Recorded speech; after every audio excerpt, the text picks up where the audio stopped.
right. Hello, everyone, and good morning. Welcome to our live feed update for November 6th. I'm your host, Taran Armstrong, and I'm here today to update you on everything that happened yesterday on the Big Brother 25 live feeds. It was day 96 in the house, and we are battling some technical issues here, but we're live. We're okay. We'll make it work.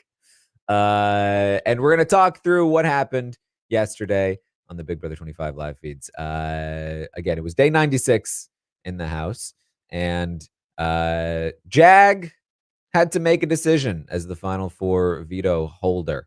And we ultimately saw him make that decision on last night's episode. But, we're going to talk about how we got there. How did we get to that decision? And then, of course, we have some results from part one of the final three HOH. So that's what we've got to talk through here today.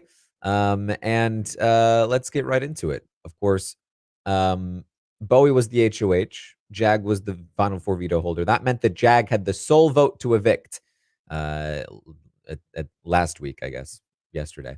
And he had been talking to Bowie about how tough of a decision it was for him. We talked about this yesterday. He was back and forth. He was talking about how his head was saying one thing, his heart was saying another thing. And he wanted to throw up. He wanted to self-evict. He couldn't figure out what to do. And he kept talking about the various ways that Matt had let him down in the past. And that meant that he should maybe, be justified in making the decision to take Matt out. And so he wakes up in the morning, day 96. He walks into, he's getting ready. He walks into the scary room. Bowie is there. And Bowie says, I think I know which way you're leaning. He goes, which way? And she says, to get rid of him, And Jag says, yeah, I mean, I think he deserves to hear the reasoning about why I'm considering evicting him. So I want to tell him all the times he's chosen to look after himself and not me. So I have to look out for myself for the first time in this game. That's how the conversation goes here. Now, of course, I think a lot of people, myself included, really took this to mean like, here it is. Like, this is, he maybe, like Bowie says, has made this decision. And he now he has to have the conversation with Matt about it. And that's the big sort of like, like that could seriously change things because he's so on the edge anyway. But even in this conversation, he wasn't actually saying he's going to tell Matt he's evicting him. He was more saying that he was going to tell Matt that he's maybe a little bit shaky on it. I wanted to talk to Matt about the things that he's done.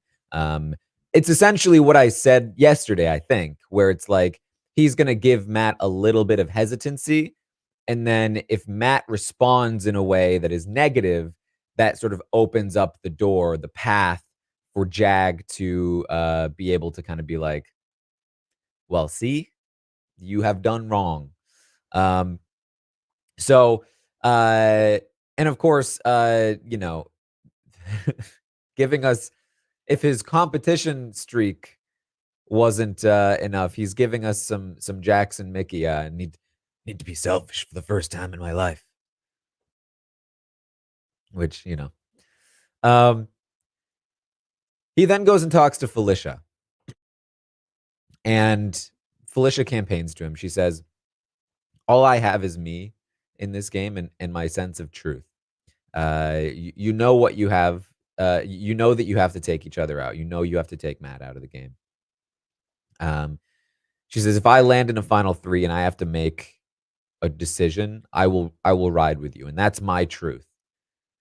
I know. And I've always felt a connection to you that was faith-based, Jag. And that's what I want to like ride on. I don't think this is the best pitch to Jag in this moment because she's basing a lot of it on like truth and this is who I am, this is who you are. And a lot of that is what Jag is sort of going through. Like, who do I want to be? Who do I want people to perceive me to be? Um, he says, I'm going to choose to believe that you're telling the truth about taking me to the final two. She says, well, I mean, do I think I can actually beat you? No, not really. But yeah, I'll have a chance, like 60-40. Uh, Jag says, he understands, Bowie's never touched the block, has basically played a perfect game. He knows the Max is going to beat him. He knows this is a big decision to make. And he can't guarantee what he's going to do because he still hasn't decided. He tells Felicia he still hasn't decided because he hasn't decided. At this point, even after talking to Bowie, he is still undecided. It's important to note this. He still has to talk to Matt before he makes his decision. So just, and I get it. I'm never gonna, it's never gonna penetrate those that are into the conspiracy theories, but Jag is undecided at this point. And he wants to talk to Matt before he makes his decision. Matt talks to Bowie, and he's talking to her about like how it sucks. It sucks only relying on one person for your safety. Like, when there's a bunch of people, it's a little different. It's weird. And he's really excited. He's nervous, but he's really excited about all three of them getting to 100 days. That was their goal. That was what they were supposed to do to get to 100 days. And note the wording of that, the 100 days. And he never thought he would make it that far. And he's giving this, this very sort of like, hey, we're doing this right. Like, you're not gonna gut me, right? So of course, the big thing here is that Jag is called to the diary room. He's in the diary room for a little over 40 minutes when the feeds go down for the lockdown. So just to be clear, he was not in the diary room for 3 hours. He was in the diary room for a fairly short amount of time for a diary room session. It's fairly common for people to be brought into the diary room, especially given that he is about to like have a conversation with Matt. There's an episode that's about to air. They need diary room sessions from pre-eviction when he's considering all of this stuff. He was in the diary room for considerably more time the day before than he was in the diary room today. There's really very little reason to believe that this had anything to do with his decision, considering how on the fence he was in the first place. If they wanted him to make a certain decision, they would have convinced him in the like 3-hour diary room session he had the day before, the actual 3-hour one, not the 40-minute one that took place today. But hey, again, that's just my opinion. So then they have lockdown and like rehearsals and stuff. And by the time the feeds come back, Jag has been having a conversation with Matt.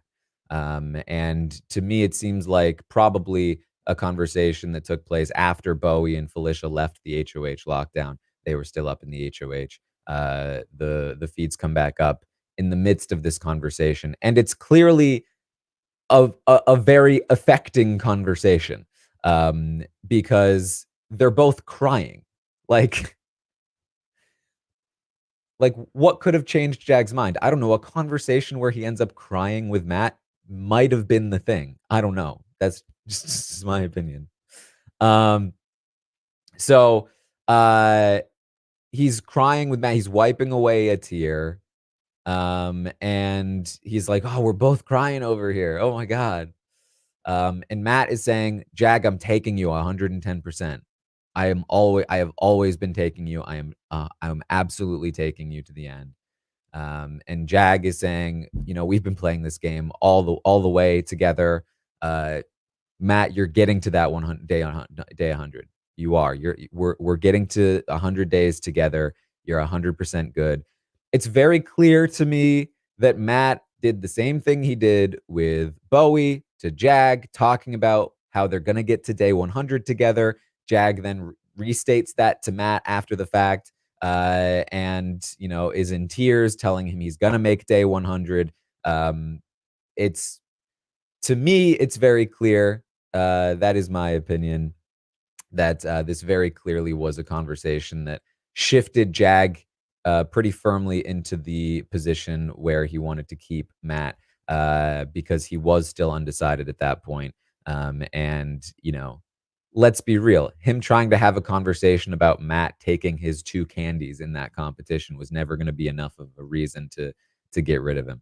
Um, so, uh, so in that moment, of course, it's been decided. Jag is not going to cut Matt. Um, and he very clearly, like, as we talked about, like, Matt did not respond in the negative way. He responded in a way that got Jag to flip over to keeping him. Um, I feel like we have to see this conversation in the next episode. I expect that we will, but who knows? Um, Jag tells Bowie right afterward, "I've decided to keep Matt." And Bowie, who, had never been like pushing for Matt to go, but also had been very willing for to let Matt go. I think also had been convinced by her conversation with Matt, because the second Jag says he's decided to keep Matt, she's like, "Oh, thank God, that's the right decision." And he says he feels like there's been a weight that's been lifted off of him. They both talk about feeling so much better. That this is definitely the right thing to do. That they should have done this from the start. And she's like, "Isn't it scary that we almost made the wrong decision?" Um, so uh, again, it's pretty clear that they'd both been convinced in this day. Not that it took a lot, but to keep Matt around here. Um, Matt, though, still, a little bit nervous. He's going to be packing away some of his stuff, including some of the photos he has up on the wall. And Jag is like, "What are you doing?" He's like, "Just packing the photos." He's like, "You don't need to do that. Don't you want those up there?" And he's like, and it's such an awkward moment, because Matt's like, "I mean, I'm gonna want them with me, you know." And Jag is like, "Matt, leave him up on the wall." Matt's like, "Okay, okay," and he puts it back. Um, and that's like Jag being like, "Come on, you're good. I'm keeping you." So, that of course leads us into the HOH competition, where Felicia, or sorry, the HOH the eviction episode, where Felicia is evicted. Um, and we saw all of that play out on the episode. And then of course, that leads us into the HOH competition, part 1 of the final 3 HOH. Now, I'm not entirely sure what this was exactly, but I think it was probably something like the Vine one. I think, like, it definitely involved your hands, and like hanging or holding at least. Um, it could be very similar to the one that they did in Big Brother 20, where, they were, like, feet on, 2 little, platforms, and then hands on little handles, and then, like, being shifted around like this. It could have been like that. It could have been, more, classic, yeah, like Pose and Ivy, like the where they've got, like, it's again, like hands and feet kind of thing.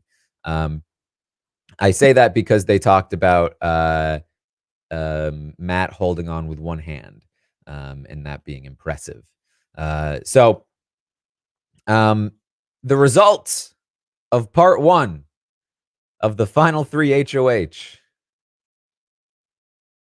is that Matt has won part one of the final three HOH. I believe beating out Jag, uh, which, you know, whoops. Um, so Jag and Bowie will now compete in part two of the final three HOH. And we'll see what happens there. Um, Jag talks to Bowie afterward and is like, "Well, we fumbled that one a little bit there. The might have fumbled that one." Um, and Bowie's like, "Yeah, but it was still the right decision. It was still the right decision for us to do that, because it would have been bad for us to do something else. People want the graphic as well, so I'll throw up the graphic here. Here's the new graphic. There we go. Part one winner, Matt. Um, so Jag is like, ugh, maybe we made the wrong call. But Bowie's like, no, it was the right decision. And Jag's like, yeah, I mean, it would have been the coward's way out. So it was the right decision in the moment, but now Bowie says, there was no way we were going to beat him in that. He was unstoppable in that competition. He was holding on with a single hand. It's wild. Bowie's like, I don't know if there's anything physical I can beat him in. That's my concern. Is that your concern, Bowie? Are you now concerned about how you can't beat somebody in physical competitions? I'm pretty sure I remember somebody at one point said, and very, very wise person, I think, said that, well, if my grandpa can run some like a marathon or something, then it has to be fair to have physical competitions, right? Somebody somebody said that. I'm pretty sure maybe a Miranda. I don't know. Um,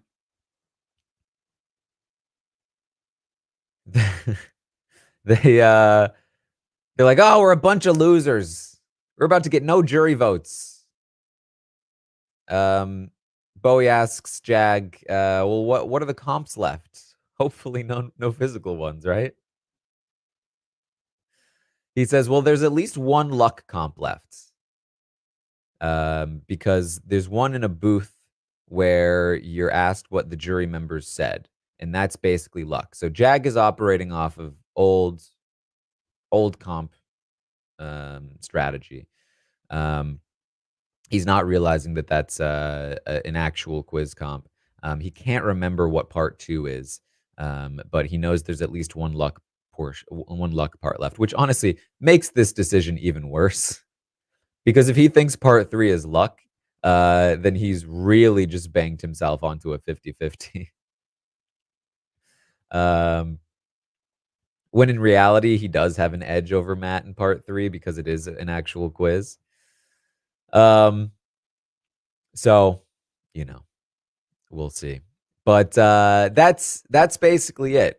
Matt has won part one of the final three HOH. He will be competing basically for the win in part three. It's going to be a quiz competition for the win in part three against probably Jag, because it will be Jag versus Bowie in part two. And part two is basically exactly Jag's wheelhouse. It's the kind of comp that Jag has consistently won over the course of the season. He just has to beat Bowie. Bowie is like no slouch in those kinds of competitions, but hasn't won a single one of them. So it doesn't seem super, super likely. Now, I do think that Jag has an edge over Matt in part three of the final three HOH. Um, because Jag has studied a lot, and he tends to when they're studying, when him and Matt are both studying, tends to have like um, the answers a little more down than Matt does, and he also gets to the answers quicker than Matt does. Matt usually has to think a little bit before he figures it out.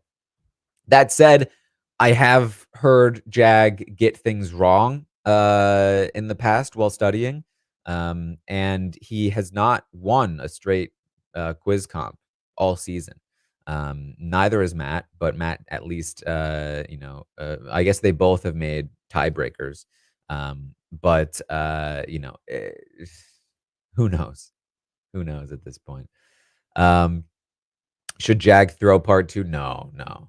I don't think Bowie's gonna be any better than Jag in the quiz comp. I think Bowie is clearly a little bit better than Jag at, like, the look at a thing, answer a question about the thing, but I do think that Jag has the days down a bit better than Bowie.